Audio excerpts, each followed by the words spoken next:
Hello girls, right, I'm going to do a magic ring with you. It can seem a bit of a fiddle the first time you do it, but as you get used to it, it is easier.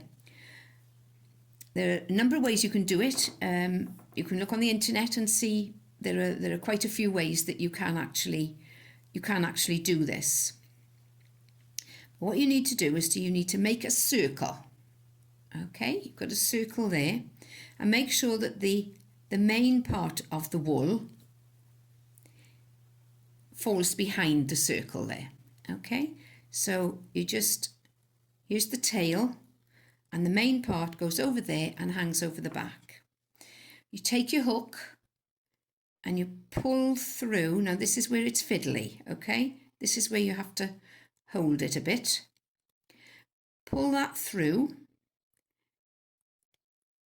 And then what you're needing to do to secure it, I'm sorry this is looking fiddly because it is. You just pull that through on there and it's tight onto there. So you're left with a circle and the tail there and your thing behind it. Now, if you look on the internet, some people put it around their fingers to do it. You might find it easier like that. But I'll do that again just for you to see. You make a circle with your wool, making sure that the main part of the wool falls behind the ring, okay?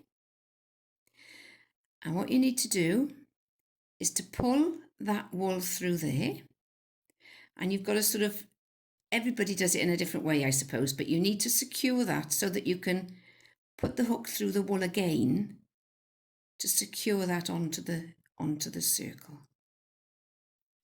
There you go. And there it is tight.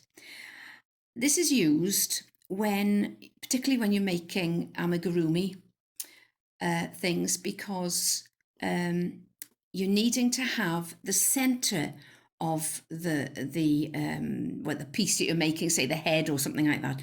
You need to have it tight. Whereas when you do a few chains and put them into a circle, and like with a granny square, and you put the hook in and you do your stitches, you always leave a little hole. This way you get a very tight center.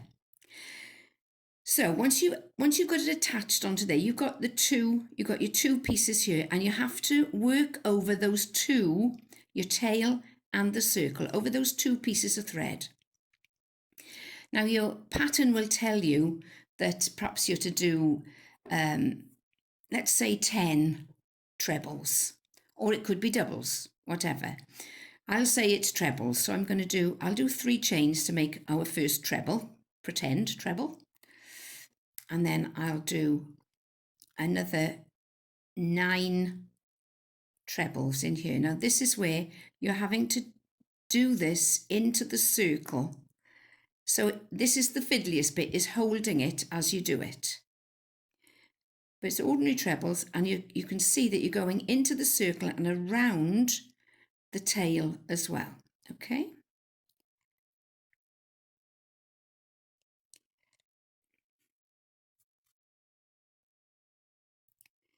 Right, so that's 2.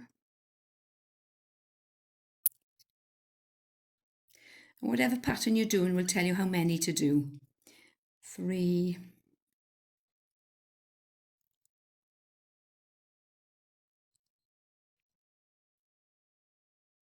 Oops.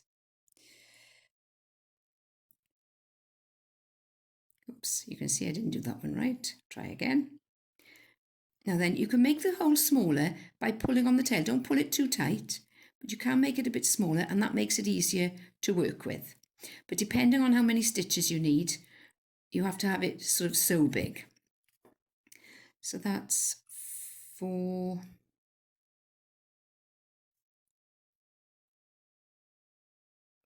5,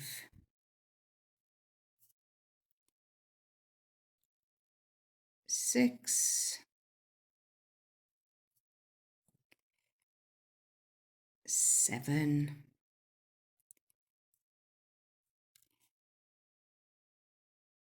8, 9. So with the first 3 chains, that makes 10 stitches in there now. And so what you can see, looks a bit like a rainbow, doesn't it?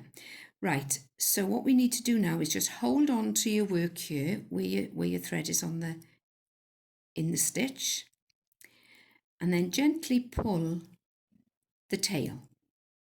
And you can see that it actually pulls it so tight that it's closed.